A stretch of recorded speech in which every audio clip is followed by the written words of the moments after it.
should just say for health purposes, we are recording, so you just got that notice. If you have questions along the way, we will have time for questions at the end, but you can feel free to put questions in the Q&A and we will be sure to get to them.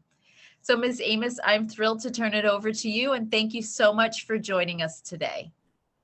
Thank you so much. I'm very grateful for the invitation and thanks for attending the presentation today and I hope you enjoy it. And this presentation is about the lives of 10 women who lived or worked in Barry Farm-Hillsdale in the 19th and 20th centuries. Barry Farm was an African-American community created by the Freedmen's Bureau right after the Civil War on the east side of the Anacostia River. The name was changed to Hillsdale in the 1870s, but the official maps still show it as Barry Farm. And to this date, if you buy a house or an apartment or a condo on the footprint of the original neighborhood, your deed is going to say that you bought a place in Barry Farm. Thus, we have decided to use the compound name to recognize the historic, name of the community. Next.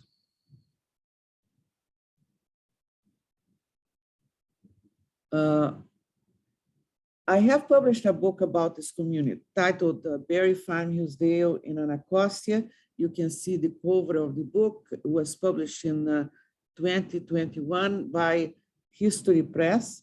And you can buy it in local bookstores or Amazon.com, whatever you prefer. During the process of writing the book, I came across a fascinating history of these 10 women. Of course, there were many more that deserved, to be talked about in this presentation, except that we don't have the time. So don't feel upset if that woman you were looking for is not here. Next.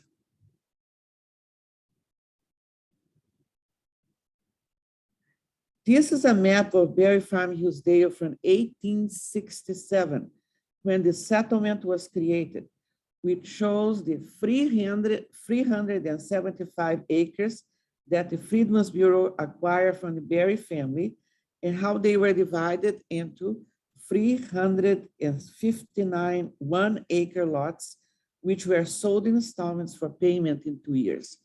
On these lots, the settlers built small frame houses 14 by 24 feet, and launched their new lives. The highlighted lots in pink were the ones bought by 47 women between 1867 and 1871. This was, of course, a very unusual thing for women to buy property at that time, especially women who had just come out of enslavement. Next.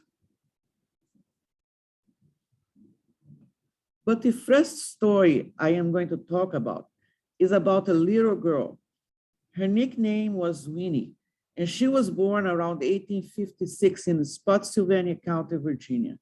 She was enslaved, as were her parents, Edgar and Melvina Banks. Edgar and Melvina fled to Washington, D.C. in 1862 with their children. The Battle of Fredericksburg in Spotsylvania County took place in December of 1862. And it might have been then that the family banks fled as thousands of others did during the Civil War, coming to Washington, D.C. Next. But Winnie, their eldest daughter, was not with them. As Edgar Banks stated in this letter, dated of November 9, 1867, to the Freedmen's Bureau, Winnie had been taken away at age 6 by her owner, John Thomas C.A., to Graves County in Kentucky, where he owned considerable property. C.A.'s connection with Spotsylvania County was that he married a woman from there in 1835. It is possible that he got ownership of Winnie through her. In his letter, Edgar Banks says, I am comfortably situated and amply able to take care of my child. He then asked that the Freedmen's Bureau retrieve her from Kentucky. Now you wonder, how did I find this letter? In the 1970s, a researcher at the Anacostia Museum produced a list of the first settlers of Barry Farm-Hillsdale, those who had bought lots and built houses between 1867 and 1871. Since the records of the Freedmen's Bureau are all online and indexed, I searched each name in the database and found this letter among many other interesting documents. I was then able to locate information about the family and Winnie in particular. Next. And I found out that the Freedmen's Bureau did return Winnie to her family.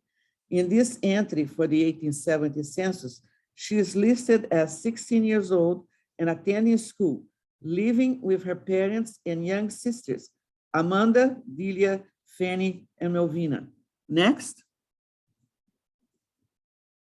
Winnie went on to live a full life, married in 1883 a man named Jeremiah Lawrence in Providence, Rhode Island.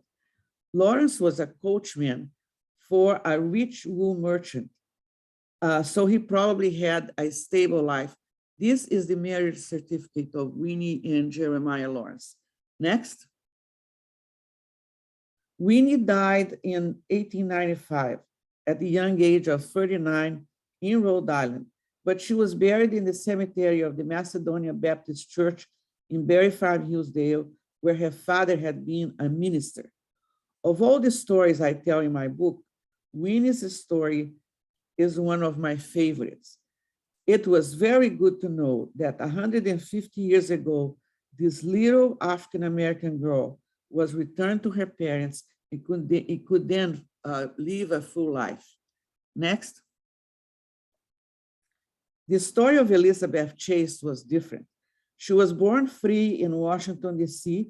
about 1833 and was part of a small family with her mother and two brothers. Next. Here's the family census entry in the 1850. As you know, if they had not been free, they would not have appeared in the census. Next. Elizabeth was among the first people to buy a lot in Barry Farm-Hillsdale. As a matter of fact, her name appears in the 1867 map. This letter shows that she bought lumber to build her frame house on her lot at the corner of Elvins and Stanton Roads in 1868. Next. Elizabeth Chase was an entrepreneur. In this Freedmen's Bank record of 1873, she's shown as running an eating house, that is a restaurant. We know from other records that this restaurant was located on the main avenue of the new settlement, and she owned it for many years. Later on, she had a notions store in her house on Elvins Road, and later on, she cultivated a vegetable garden and sold produce. Our impression is that she was never idle. Next. In 1877, Chase joined third free African-American Barry Farm-Hillsdale residents, male and female, including her mother, Caroline Chase, in signing this petition under the leadership of Frederick Douglass Jr. in favor of women's suffrage. It became part of a much larger petition that included 10,000 signatures collected all over the United States, which was delivered to Congress later that year. Next. Eliza Fry Spotswood Shippen was a teenager when she bought her lot at Barry Farm-Hillsdale. She came with her mother, and according to her family's oral history, she got the money to buy the lot from her father, who was a shoemaker and was allowed by his enslaver to keep some of the money he earned hiring himself out. This implies that the family had some financial resources. Next. She married Reverend John Shippen, who was a minister, teacher, and later was the owner of a grocery store. Mr. Shippen graduated from Howard University Preparatory School in 1872 and received a diploma from the same university's theological department in 1883. This shows us that the family not only had financial means, but also had formal education. Next. The couple had 12 children. That was normal at the time. They lost 3 in their infancy and one when she was a teenager. All of the children studied and all received some college education or graduated from college. One of them, Eliza Pearl Shippen, received a PhD in English from the University of Pennsylvania. She dedicated her whole career to teach in Washington, D.C. public schools. Next. John Shippen Jr., the 4th child in the family, was the first African-American pro golf player. He played in the 2nd US Open on July 18, 1896. White players threatened to boycott the competition, but the president of the US Golf Association backed Shippen, and he went on to play in 5 more US Open competitions. Note that Tiger Woods won his first Masters tournament in 1997, 101 years after John Shippen Jr. participated in the US Open.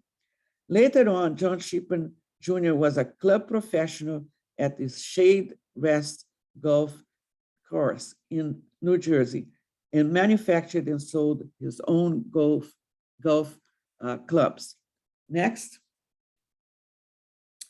Frances Eliza Hall also has a fascinating history.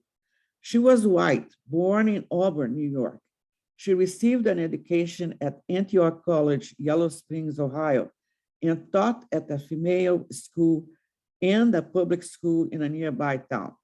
Then she returned to Auburn. Because she never married, she had to live with her brothers' families, both in Ohio and New York. This might have been one of the reasons that at the ripe age, at least at that time, of 46, she decided to go and live her own life. Next.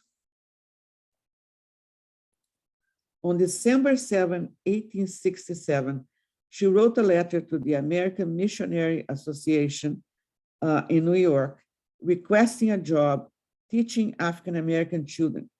As she stated in her letter, I have a strong desire to enter as a laborer in this new vineyard. Next.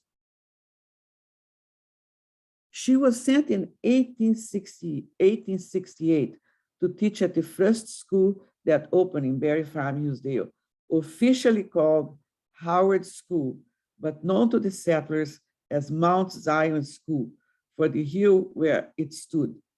The settlers had bought the land and the Freedmen's Bureau built the school building. This school was located on what's now Douglas Road. The location of the school is occupied today by charter schools, but it was previously occupied by Douglas Junior High School, which was the first junior high school for African Americans located east of the Anacostia River. Next. Miss Hall taught in the schools at Barry Farm-Hillsdale until 1881, when she was 6 years old and had to retire because of age. But she did not go back to her family until 1909. She had built a house on Elvins Road. Here's a photograph of Elvins Road, where she lived for 41 years.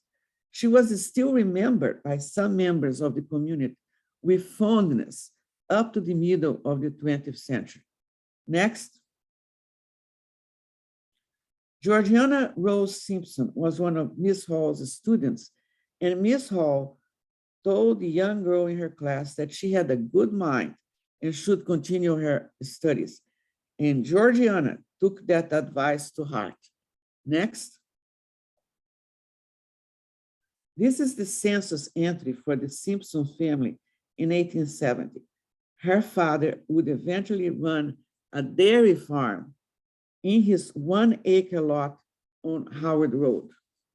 Next.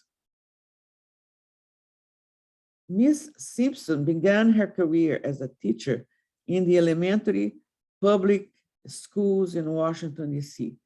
In 1885, she became interested in the German language and went to Germany several times to study it. She was the German language teacher at the M Street High School, the best high school for African Americans in early 20th century Washington, D.C., and the precursor to Dunbar High School. Eventually, she was hired as a professor of German at Howard University. She received a BA from the University of Chicago in 1911 and also a PhD from the same university in 1921. She was the second African-American woman to obtain a PhD. Next. Miss Simpson did not have an easy time in Yale University. I'm sorry, in the University of Chicago, when she was living at the dorm in the summer of 1907. She enrolled in the university's BA program that summer and moved into Green Hall, a woman's dormitory. Her presence was protested by several white women from the South who were also residing at this dormitory. When it was decided that Miss Simpson could stay, 5 of the white students moved out. The next semester, the decision was reversed by the university president, and Miss Simpson had to move out of the university and leave off campus. Fast forward to 2017.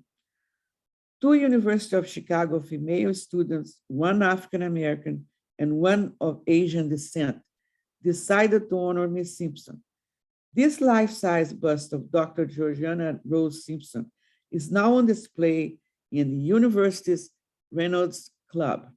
The club was once exclusive for male students, and the bust is located across from the relief of former University of Chicago president Harry Pratt Judson, the same one who decided in 1907 that Miss Simpson could not live on campus.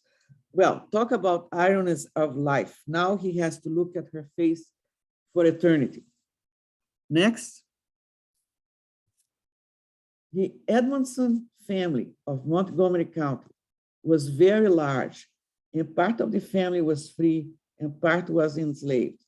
6 Edmonson siblings who were hired out to families in Washington, D.C., were part of a group of 76 enslaved people running away in a schooner named Pearl on April 15, 1848. The escape attempt was frustrated because of bad weather. Most of the fugitives were sold down south, among them Emily and Mary Edmonson and their 4 brothers. Next. After the escape failed, the sisters were held in jail, both in Washington, D.C. and in Alexandria, before being shipped with their brothers to New Orleans on May 13, 1848. They were eventually freed through the efforts of Reverend Henry Ward Beecher and his sister, Harriet Beecher Stowe, the famous author of Uncle Tom's Cabin. Next. Mary died early, but Emily studied at Oberlin College and became a militant in the cause of abolitionism, collaborating with Frederick Douglass. She was for a time a teacher in Washington, D.C., working with noted educator Myrtilla Minor, and finally a resident of Barry Farm-Hillsdale, where she moved in the early 1870s with her husband, Larkin Johnson. They ran a farm on Howard Road, and according to one of their granddaughters, they sold produce at Center Market on Pennsylvania Avenue. Emily raised hogs and owned cows and horses. She also had a carriage with a driver, an evidence of her prosperity. She died in Barry Farm-Hillsdale in 1895. Next. Emma Smith's father was Frederick Smith, and he was called the boss carpenter at Barry Farm-Hillsdale. He was the man who gave technical assistance to the first settlers when they were building their houses. Emma Smith was raised in Barry Farm and stayed there all her life. Next. In 1870, all the Smith children were attending Miss Hall's school, as we can see from the family's entry in the 1870 federal census.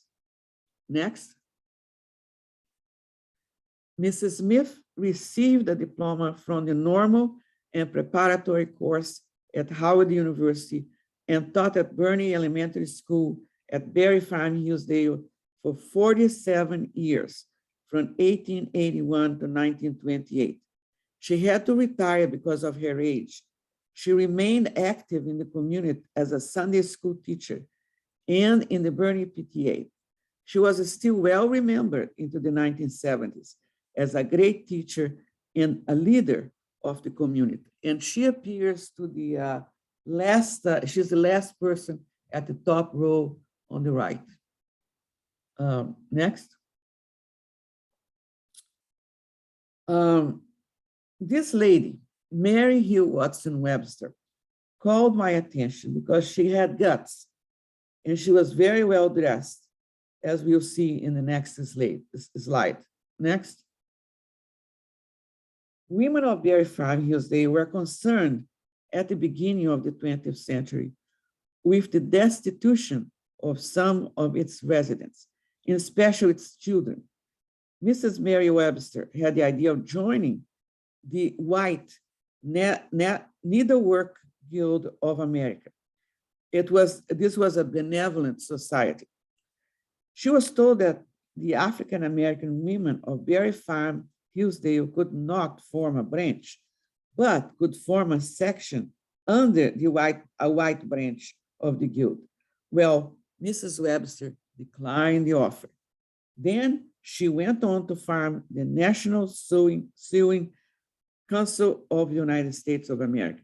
She had wanted it to be a national institution, but it remained local.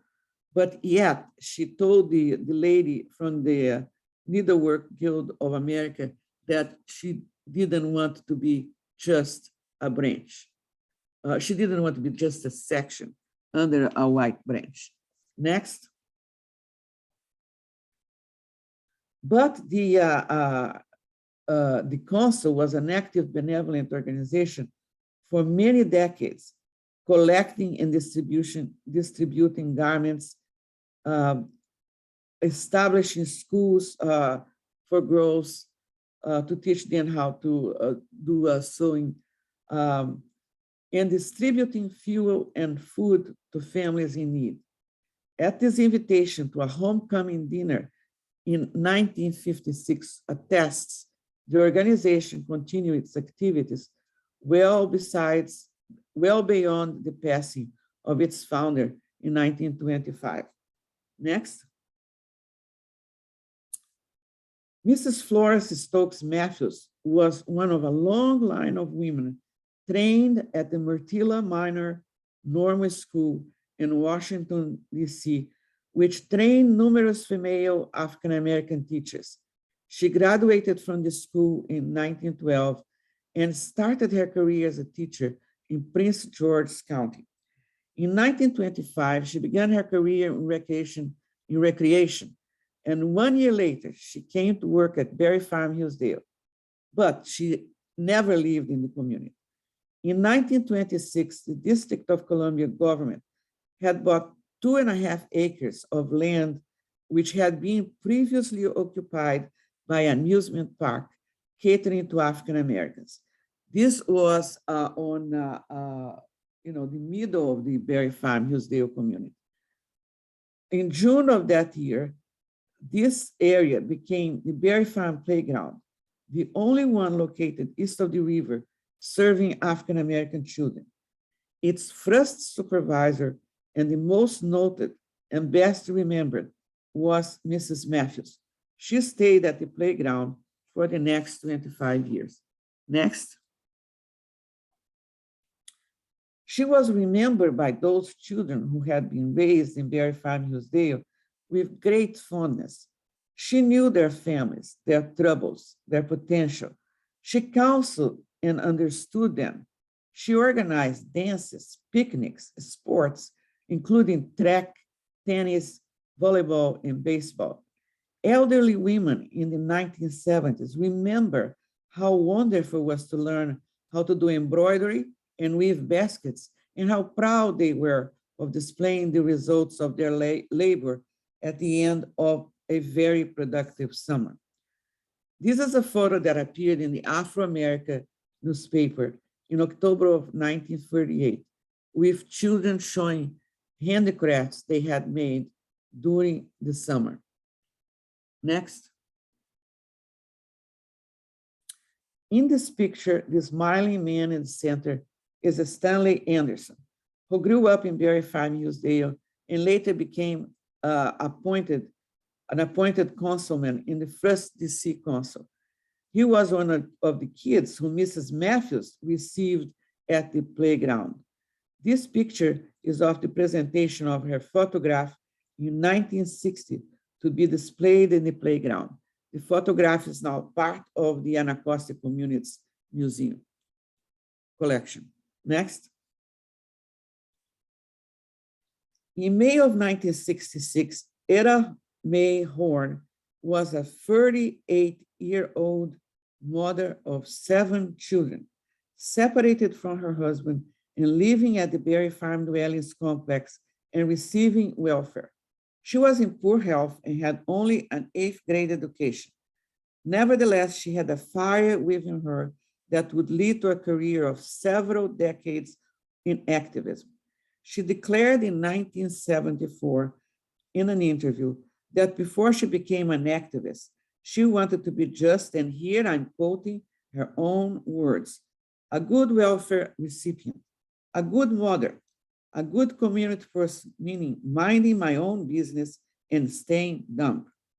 Next.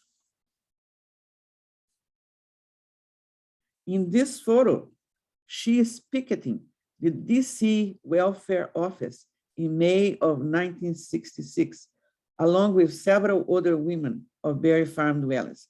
She's the second one from the left on the front row.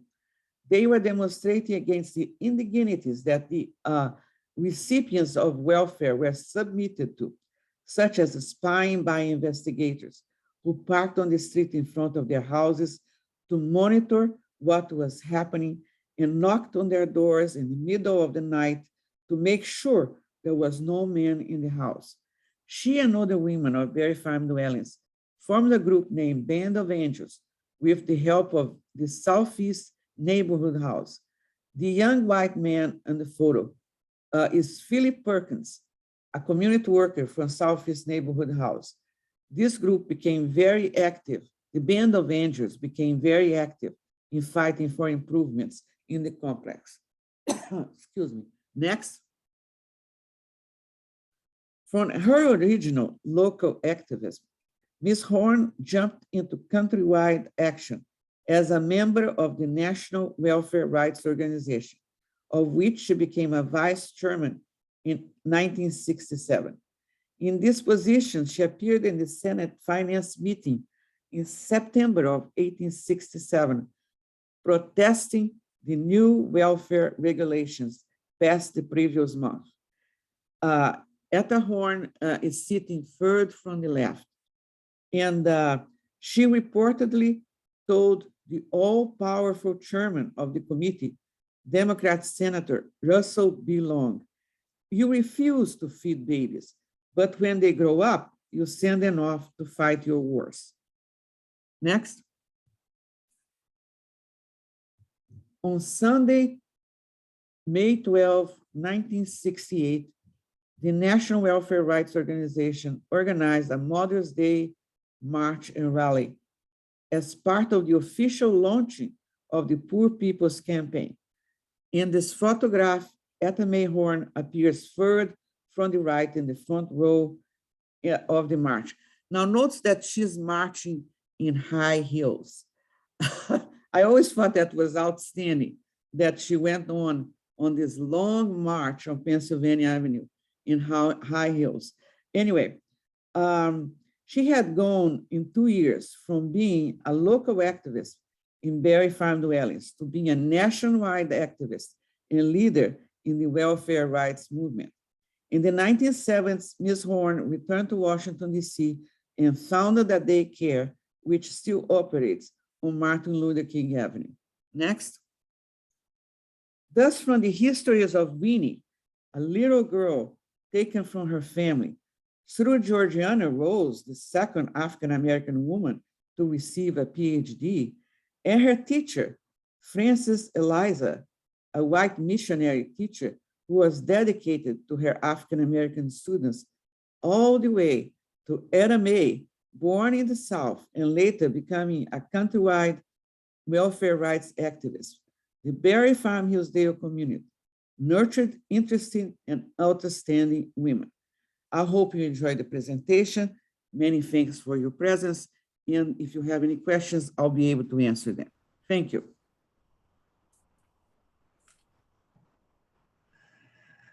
Oh my goodness. Thank you so much for that. Susan, I can't turn my video back on. All right, I will do that for you, Beth. Sorry about that. Okay. Okay. All right. There I am. All right. We don't yet have any questions in the chat or in the Q&A, so certainly encourage, if it's not questions, if it's a comment on someone that you enjoyed hearing about, would love to hear that too. You should, I believe, be able to raise your hands, and I should be able to allow you to talk if you'd like to talk rather than type. So certainly you may need to message me first for me to activate that for you. But gosh, I was a student of history, and I just really loved sort of seeing the progression of time in the neighborhood. And I'll just share something that stuck out to me was, you know, just how much commitment there was, you know, throughout time to education in the community, and what a strong history of education, you know, really sort of jumped forward from each of the women that you highlighted. Yes, from the very beginning, that was a characteristic of the community. They really wanted the children to have schooling. You know, that first school that was built, the community bought the land from the Freedmen's Bureau, and then the Freedmen's Bureau financed the materials and the workers, paid the workers. So, you know, and then the white missionary teacher who came and stayed in the community was so interested that in 1970s, people didn't know anymore that she had been a white woman. When, you know, it was commented, oh yeah, Miss Hall was white. They said, Miss Hall was white? I heard about her a lot. I didn't know she was white. But anyway, it was that kind of community that attracted people that wanted to commit to it. And I have a question from our friend Peggy, who asked sort of what the footprint of Barry Farms is in comparison to where we are at the View campus. So the answer, because I pulled up the map to look, is if you are on Morris Road, which is where the View is, it's sort of the whole area on the other side of the road, going down towards Anacostia, if I'm understanding correctly. So maybe Miss Amos, I don't know if you have some. That's exactly it, you know, because the Elvins Road didn't come all the way to Morris, which Morris Road didn't exist at that time. But if you are familiar with the community, Elvins Road now comes all the way to Morris. So visualize that Elvins Road is already part of Barry Farm-Hillsdale. And then the community went diagonally all the way to the Anacostia River. crossing the parkway and, and keep going to 95 and so on, all the way to the river. So it was a very large area, very, very large.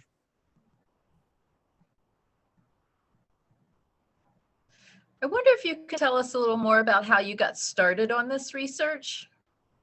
I got started with it because I wanted to correct what I thought was something that was not right. The museum had done a lot of research and publishing about Anacostia. But Anacostia was a white neighborhood. I don't know if you guys know that, but Anacostia was a white neighborhood until pretty much the 1950s. And there were covenants that did not allow people of color to buy property in Anacostia. So Barry Farm-Hillsdale was, there were a very few white people, like Miss Hall was one of them, who bought, lots and built houses there, but there were not that many, just a handful. Barry Farm-Hillsdale was a primarily African-American community and was in the middle of two white communities. Anacostia was white and Congress Heights was white. And people from Barry Farm-Hillsdale had to cross Anacostia to get out, to go into Washington, because they had to go on what today is Martin Luther King Avenue, and at the time was Nichols Avenue, cross Anacostia and get to the bridge and go to Washington. But they were, I assume they were not very well liked, and people said that sometimes they were mistreated, but there was no other way. They had to go through there. But they were literally chased out of Congress Heights.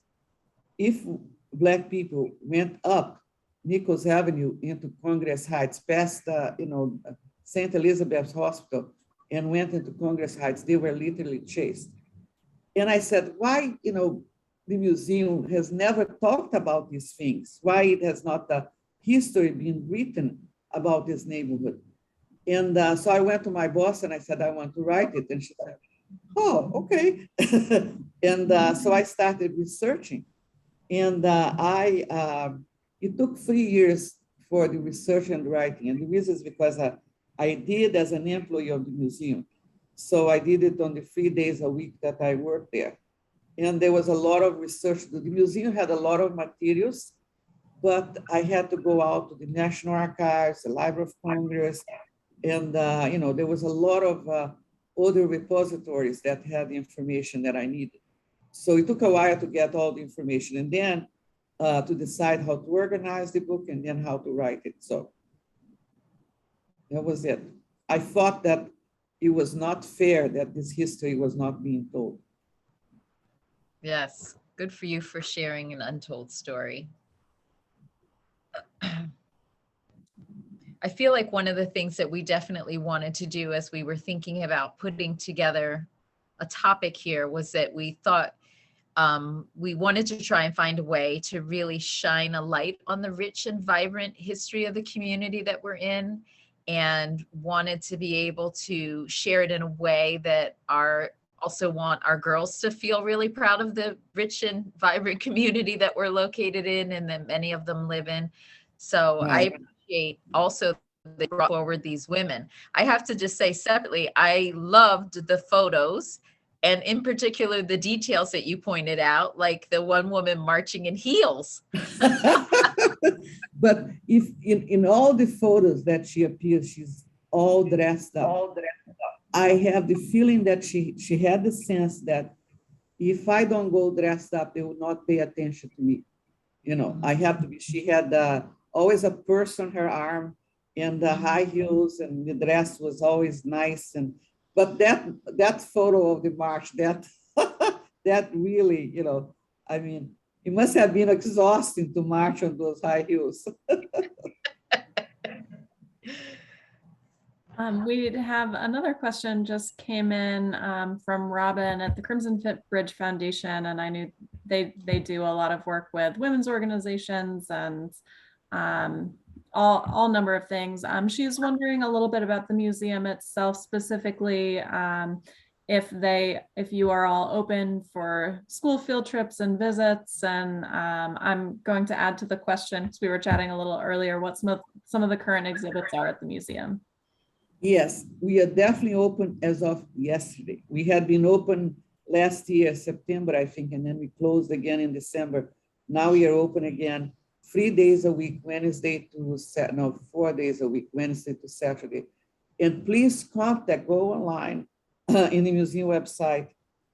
Please look at they show there the exhibits about food.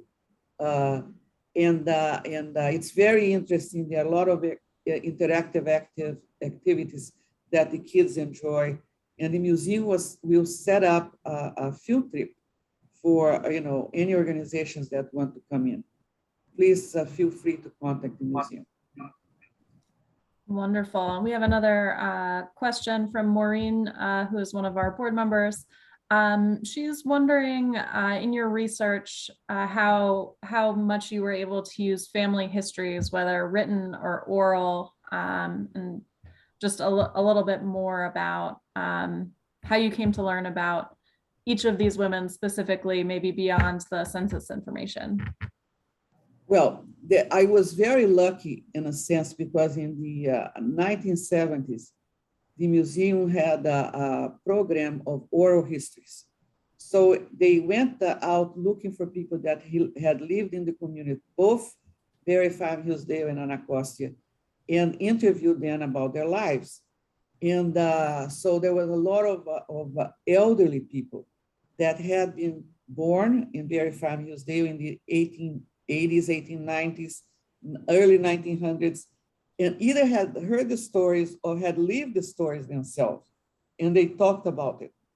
And so that was a very rich resource for me.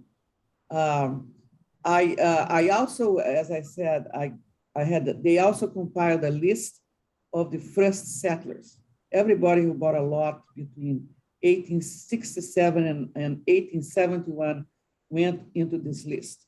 So with that list on hand, I went into the database family search, I think, yes, which has the Freedmen's Bureau records. And I just put the name in and see what came up. And that's how I came up with the letter about Winnie. And then I went to pursue, her life, because I thought that was so unbelievable, I mean, of course, we knew that children were separated from parents under enslavement. We knew that, but we didn't know the name of a kid. We didn't know the names of the parents, the brothers, and the sisters. There were no brothers, sisters. And we didn't know what had happened to them afterwards. So I was able to trace her life, and getting married and living in Rhode Island and so on and so on. So that was very outstanding. But these oral histories were essential, absolutely essential for the book. Wonderful. We have another question from Peggy about the basketball court in Barry Farms, something she's heard mention of. Wondering if you could share a little bit about that and sort of that recreational component of the Barry Farm community. Right, it's the Goodman League that it's called. I didn't research a lot of that because I was concentrated in the 1960s and 70s. Well, the book ends in the 1970s, because by then, Barry Farm-Hillsdale had been absorbed into Anacostia. If you mention Barry Farm, everybody thought about the public housing. Nobody knew about Barry Farm-Hillsdale that, had gone off the memories and the knowledge of people. And so I think the Goodman League came at that time, where I had stopped researching and writing about the community. But it's a very important activity. It's still going on today. It's in the area where this Barry Farm Recreation Center, was located.